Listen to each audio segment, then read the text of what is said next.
የኤርትራው ፕሬዝዳንት ኢሳያስ አፈወርቂ አዲስ ምክር ጀምረዋል። ሶማሊያ ማፈግፈጓን ተከትሎ ሱዳን ተቀያሪ ገቢ ሆናለች። ሰሞኑን በአስመራ በካርቱምና በካይሮ መካከል ውይይቱ ደርቷል። የግብፁ ደህንነት መሪ የሱዳን መንግስት ጊዜያዊ መቀመጫ ወደሆነችው ፖርት ሱዳን ጎራ ብለው መክረዋል።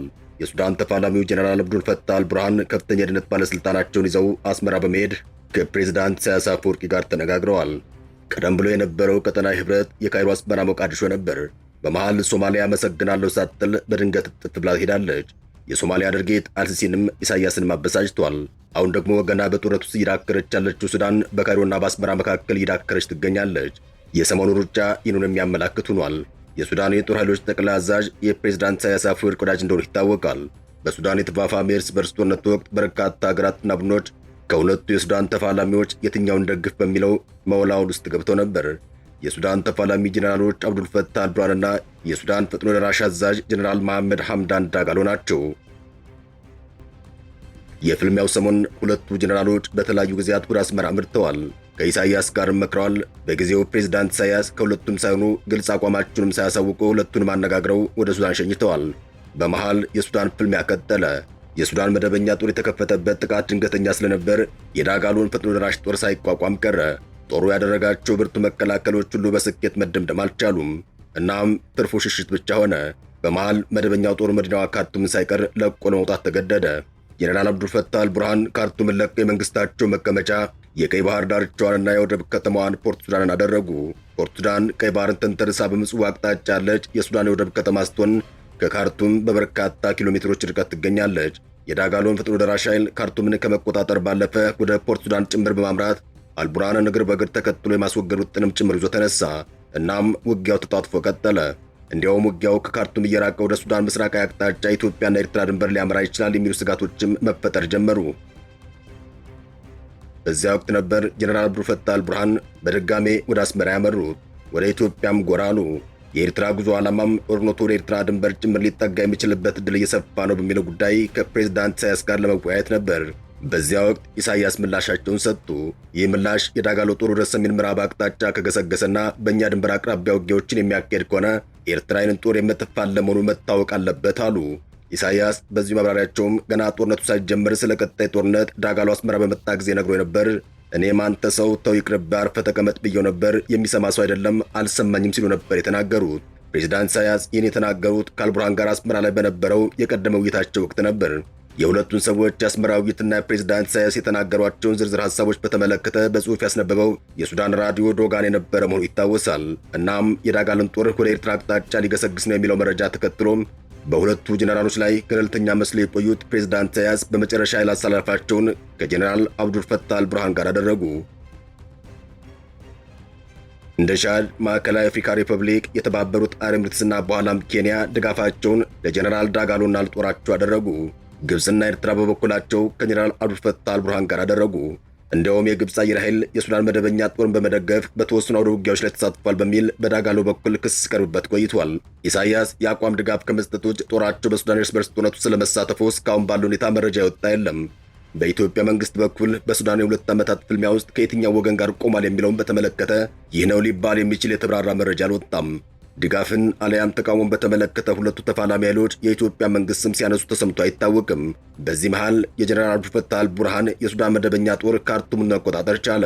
ጦራቸው የዳጋሎን ጦር አስለቆ ካርቱም መቆጣጠሩን ተከትሎ ጀነራል አብዱል ፈታህ አልቡርሃን ወደ ተለያዩ ሀገራት በመዘዋወር ደስታቸውን እየገለጹ ይገኛሉ። ከሰሞኑ ወደ ሳውዲ አረቢያ አምርተው እንደነበር አይዘነጋም። የዚህ የሪያድ ጉዞ ዓላማም በጦርነት የደቀቀችውን ሱዳንን በድህረ ጦርነት ለምታካሄደው መልሶ ግንባታ አርዱኝ ለማለት ነበር። በእርግጥ የጉዞ ዓላማ ይሳካ በግልጽ የታወቀ ነገር የለም። አሁን ደግሞ ጉዞው ወደ አስመራ ሆኗል። በፋይናንስ ደረጃ አስመራ ካርቱም ልታግዝ አትችልም። የጀነራሉ ጉዞ የድላቸውን ደስታ ለፕሬዝዳንት ኢሳያስ ለማብሰር በሌሎችም ባልተገለጹ ጉዳዮች ዙሪያ ለመምከር ይመስላል። ካይሮን ብትሆን የጀነራል አብዱል ፈታህ አልቡርሃን ደጋፊ ናት። ጦራቸው ካርቱምን ማስለቀቁን ተከትሎም ካይሮ የሀገሪቱን ብሔራዊ ደህንነት ዋና አዛዥ የሆኑትን ሐሰን ራሺድ ወደ ፖርት ሱዳን በመላክ ከሰሞኑ ወደ አስመራ ካመሩት ጀነራል አብዱል ፈታህ አልቡርሃን ጋር ለመምከር በቅታለች። ካይሮ ኤርትራንም ሱዳንንም ሆነ ሶማሊያን አሰባስባ አንድ ቀጠና አደረጃጀት መፍጠር ትፈልጋለች። ሱዳን የተፋፋመ ጦርነት ላይ ያለች ካይሮ ከአስመራና ሞቃዲሾ ጠንካራ ግንኙነት መስርታ ነበር። የእነዚህ የሦስቱ ሀገራት ጥምረት ዋነኛ ዓላማው ኢትዮጵያን ታሳቢ ያደረገ እንደነበር አይዘነጋም። ሦስቱን ሀገራት ያገናኛቸው ነጥብ ተመሳሳይ አጀንዳ የኢትዮጵያ ጉዳይ የነበረ ሲሆን መሃል ላይ ሶማሊያ በድንገት በማፈግፈጓ ለካይሮም ለአስመራ መልካም ዜና የሚባል አልነበረም። ኢትዮጵያን ታሳቢ ባደረገ መልኩ ግብፅና ኤርትራ ግንባር መፍጠራቸው የተለመደ ሆኗል። ልዩነቱ ሶማሊያን ማካተታቸው ብቻ ነበር። ሶማሊያ በዚሁ አስመራና ካይሮ ህብረት ውስጥ የገባችው ከሶማሊላንድ ጋር በተያያዘ ከኢትዮጵያ መንግስት ጋር የጂኦፖለቲካል ሰጣ ገባ ውስጥ መግባቷ ነው። ቱርክ በመሃል ገብታ ኢትዮጵያና ሶማሊያን የሰላም ስምምነት እንዲፈራረሙ ማድረጓ ሶማሊያ ከዚህ በኋላ በኤርትራ ግብፅ የፖለቲካ ህብረት ውስጥ ምን አገባኝ በማለት ህብረቱን ጥላ እንድትወጣ አድርጓታል።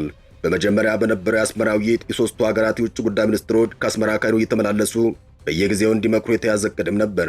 ይህ አካሄድ እንዲጸና ቀድሞውኑ አቅጣጫ ያስቀመጡት የሦስቱ ሀገራት መሪዎች አስመራ ላይ በመከሩበት ወቅት ነበር። ለዚሁ ዓላማ ሲባልም ፕሬዝዳንት አብዱልፈታህ አልሲሲ አስመራን እስከ ማገዝ ደርሰው የነበረ መሆኑን ይታወሳል። በተቀመጠው አቅጣጫ መሰረትም 2 ጊዜ አስመራ ላይ እንዲሁ 2 ጊዜ ደግሞ ካይሮ ላይ ከመከሩ በኋላ በመሃል ሶማሊያ ፈገፈገች። ሶማሊያ ከኤርትራም ከግብፅም ምንም አይነት የብስ ድንበር ግንኙነት የሌላት ሀገር ናት። የሶማሊያ ጉርብትና ለኢትዮጵያ ብቻ ነው። ሁለቱ ሀገራት ማለትም ኤርትራና ግብፅ ከህብረቱ በወጣችው ሶማሊያ ምትክ ሱዳንን መልምለው ለማስገባት ያለሙ ይመስላል። አስመራንና ካይሮን በጥብቅ እንዲፈላለጉ ያደረጋቸው የኢትዮጵያ ጉዳይ እንደሆነ ይታወቃል። ካይሮ የህዳሴው ግድብ ድርድር መቆም ጉዳይ አሁንም ድረስ የሚዋጥላት ሆኖ አልታየም። ነገሮችን ወደ ሌሎች ቀጠናዊ አሻጥሮች መውሰድ የፈለገች ይመስላል። በሌላ አቅጣጫ የትግራይን ጦርነት ተከትሎ በፕሪቶሪያ ስምምነት ደስተኛ ያልሆኑት ፕሬዝዳንት ኢሳያስ አፈወርቂ ከዚያ በኋላ የኢትዮጵያ መንግስት ጠበቅ አድርጎ በቀይ ባህር ዙሪያ ማቀንቀኑን አልተመቻቸውም። በዚሁ ዙሪያም በተፈጠረው ስጋት ውጥረቱ ከፍ ያለ ሆኖ ታይቷል። ኢሳያስ ከተታወጀው ህዝባቸውን ተዘጋጅ ካሉ በኋላ ደር ብለዋል። የአስመራው ክተት በሚዲያ የታወጀ ሳይሆን መንግስት ባሉት መዋቅሮች ያደረገው ጥሪ እንደሆነም በርካቶች ይናገራሉ። ክተቱ ለምን ታወጀ በሚለው ዙሪያ ግን እስካሁን ባለው ሁኔታ ምንም አይነት የተሰጠ ማብራሪያ የለም። ከህዳሴው ግድብና በአጠቃላይ ከአባይ ጋር በተያያዘ የሱዳን ኃይል አስተላለፍ ከግብፅ ጋር እንደሆነ ይታወቃል። ግብፅና ሱዳንን ጨምሮ በአባይ ተፋሰስ ውስጥ 10 ሀገራት ሲኖሩ ከ10ሩ ሀገራት የግብፅና የሱዳን አካሄድ አንድ አይነት እንደሆነ ይታወቃል።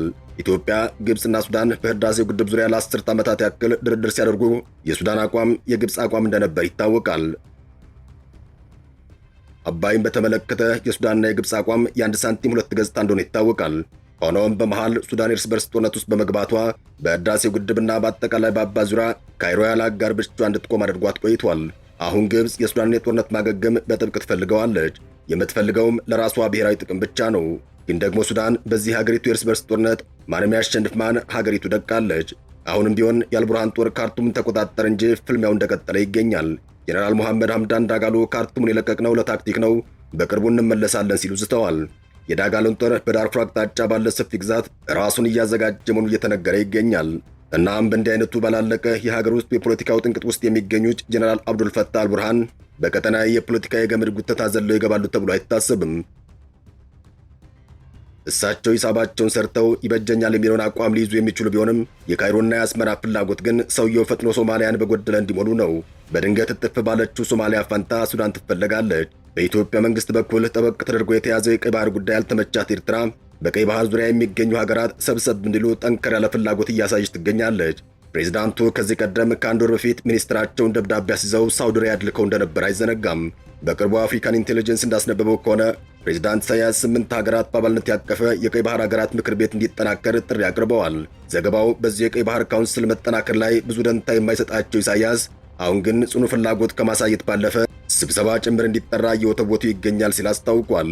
ግብፅና ኤርትራ አስመራ ላይም ካይሮ ላይም መክረው ከቀይ ባህር አዋሳኝ ሀገራት ውጭ በባለቤትነት ደረጃ ማንም የቀይ ባህር ቋሚ መውጫን ማግኘት የለበትም በማለት አቋማቸውን የገለጹበት ሁኔታ እንደነበር ይታወሳል። በእነዚሁ የካይሮና የአስመራ መግለጫዎች ውስጥ በስም በቀጥታ ኢትዮጵያ ተብሎ አይገለጽ እንጂ ካይሮና አስመራ ኢትዮጵያን እያመላከቱ መሆኑ ግን ከበቂ በላይ ግልጽ ነበር። አበቃን።